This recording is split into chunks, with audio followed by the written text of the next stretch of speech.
News కి స్వాగతం. ఈ రోజు వార్తా విశేషాలు. కూటమి ప్రభుత్వం ఏర్పడి 6 నెలలు పైగా కావస్తా ఉంది. రాష్ట్ర వ్యాప్తంగా అన్ని వర్గాల అసమ్మతి, బాధ, మోసపోయామనే పరిస్థితి చాలా స్పష్టంగా కనిపిస్తా ఉంది. మరీ ముఖ్యంగా ముఖ్యమంత్రి చంద్రబాబు నాయుడు గారు ప్రతిపక్షంలో ఉన్నప్పుడు అంటే ఏదో రకంగా ప్రజల్ని నమ్మించి మోసం చేయడానికి కరెంటు ఛార్జీల మీద చాలా సందర్భాల్లో మాట్లాడారు.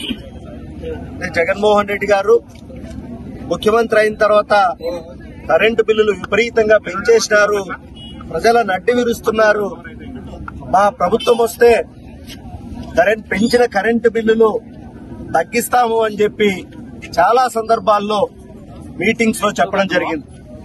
మరి ఈరోజు ప్రభుత్వం వచ్చి 6 నెలలైంది, కరెంటు బిల్లు పెంచకపోవడం కదా దేవుడెరుగు. గత నవంబర్ నెలలోనే దాదాపు 6,070 కోట్లు భారం మోపినాడు.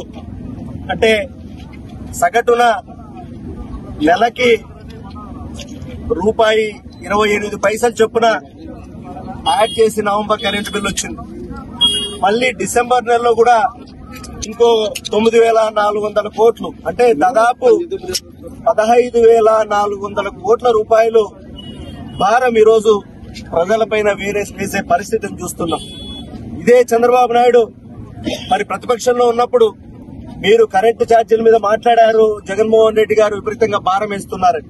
మరి మీరు వచ్చిన తర్వాత చేసిందేమిటి? అట్లాగే సోలార్ ఎనర్జీ తెస్తాను, సోలార్ నేనే కనిపెట్టా అన్నట్టుగా మాట్లాడి మరి ఏదో రకంగా నేను తగ్గిస్తా అని చెప్పి ఆ రోజు ఆయన ప్రభుత్వంలో మరి కరెంటుని, సోలార్ ని ఇవన్నీ ₹4.50 యూనిట్ కొని ఒప్పందాలు చేసుకుని మరి జగన్మోహన్ రెడ్డి గారు వచ్చిన తర్వాత ఆ ఒప్పందాలని ₹2.50కే దాదాపు కొన్నా కూడా ఈరోజు సెకితో ఒప్పందం చేసుకున్నా కూడా ఈ రోజు మళ్లీ జగన్మోహన్ రెడ్డి గారి మీద అభాండాలు వేసే పరిస్థితి చేస్తున్నారు. మరి ఎన్నికల్లో వాగ్దానాలు ఇచ్చారు. మరి ఈ రోజు జగన్మోహన్ రెడ్డి గారు ఇస్తున్న పథకాలన్నింటినీ ఇస్తాము, సంపద సృష్టిస్తాము, వాటికి తోడుగా సూపర్ 6 పథకాలు కూడా ఇస్తామని చెప్పి ప్రజల్ని నమ్మించి సీఎం కుర్చీలో కూర్చుంటే ఈ రోజు కూర్చుంటూనే అవన్నీ మర్చిపోయి మళ్లీ కూడా జగన్మోహన్ రెడ్డి గారి మీదనే మాట్లాడటం మొదలెట్టేశారు. అంటే వీళ్లకు పరిపాలన చేతకాక కేవలం జగన్మోహన్ రెడ్డి గారిని, ఆయన వ్యక్తిత్వాన్ని, ఆయన పరిపాలనని ఎంతసేపు ఉన్నా చెడ్డగా మాట్లాడడం తప్ప వేరే పని పెట్టుకోలేదు. మీరు ఈ రోజు ఇక్కడే ఒకటే మాట్లాడుతున్నా మీ అందరినీ కూడా ఈరోజు కూటమి ప్రభుత్వాన్ని, మీరు వచ్చిన ఈ 6 నెలల్లో ఒక్క పెన్షన్ తప్ప మీరిచ్చిన మేనిఫెస్టోలో ఏ ఒక్క పథకమైన అమలు చేశారా అని మీకు దమ్ము ధైర్యం ఉంటే మా ప్రభుత్వంలో ఎమ్మెల్యేలు గడప గడపకు ఎమ్మెల్యే కార్యక్రమాన్ని చేసినట్టు మీరు కూడా ఈ రోజు ప్రజాప్రతినిధులంతా గడప గడప కదా దేవుడు ఎరుగు, కనీసం పల్లెలకెళ్లి ఒకసారి చూసారండి, ప్రజల పరిస్థితి చూడండి. ప్రజలు తిప్పి మీ కొట్టడానికి సిద్ధంగా ఉన్నారు. అందుకనే మీరు భయపడి ఇల్లు దాటలేకున్నారు, విజయవాడ దాటలేకున్నారు. మరి ఇదే జగన్మోహన్ రెడ్డి గారు మేనిఫెస్టోలో ఇచ్చిన ప్రతి అంశాన్ని చేసి చూపించినాడు. మరి ఈ రకమైన అబద్దాలు చెప్పి మోసం చేయడం వల్లనే అంటే జగన్మోహన్ రెడ్డి గారు ఇచ్చే పథకాలన్నీ ఇట్లాగే వస్తాయి, వాటికి అదనంగా సూపర్ 6 వస్తాయేమో అని ఆశపడి 10% ఓట్లు అటు తారుమారైనాయి కాబట్టి ఈ రోజు ప్రజలకి దుస్థితి వచ్చింది. ప్రజలందరూ చాలా బాధపడుతున్నారు, మోసపోయినామని వాళ్ళు అర్థం చేసుకుంటున్నారు.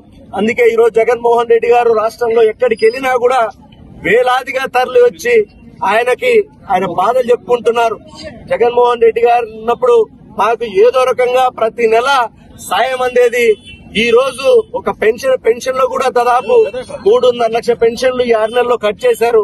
మళ్లీ రాబోయే 6 నెలల్లో ఇంకో 3.5 లక్షలు కట్ చేయడానికి కూడా వాళ్ళు సిద్ధం చేసుకుంటున్నారు ప్రణాళికలు. అంటే ఎక్కడా కూడా అంటే ఆర్థిక విధ్వంసం చేసినాడని మళ్లీ జగన్మోహన్ రెడ్డినే తప్పుకొట్టడం తప్ప మీరు సంపద సృష్టించి మేమన్నీ చేస్తామని చెప్పిన వాళ్ళు మరి సంపద ఏ రకంగా సృష్టిస్తారని చెప్పడం లేదు. కానీ ఈ 6 నెలల్లోనే దాదాపు ₹1,00,000 అప్పు చేయడానికి, అట్లాగే ప్రభుత్వ ఆస్తులు తాకట్టు పెట్టడం, అమ్మడం, ఆ డబ్బులతో మళ్లీ ప్రజలకేమైనా చేస్తారంటే అవి కూడా కాకుండా మళ్లీ ఆ డబ్బులన్నీ మీరు మీ ధనమంతా పంచుకునేకి అమరావతిలోనే చేస్తున్నారు తప్ప ఎక్కడ రైతుల గురించి గాని, విద్యార్థుల గురించి గాని, మహిళల గురించి గాని ఎక్కడా కూడా మీరు ఆలోచన చేసిన పాపాన పోగా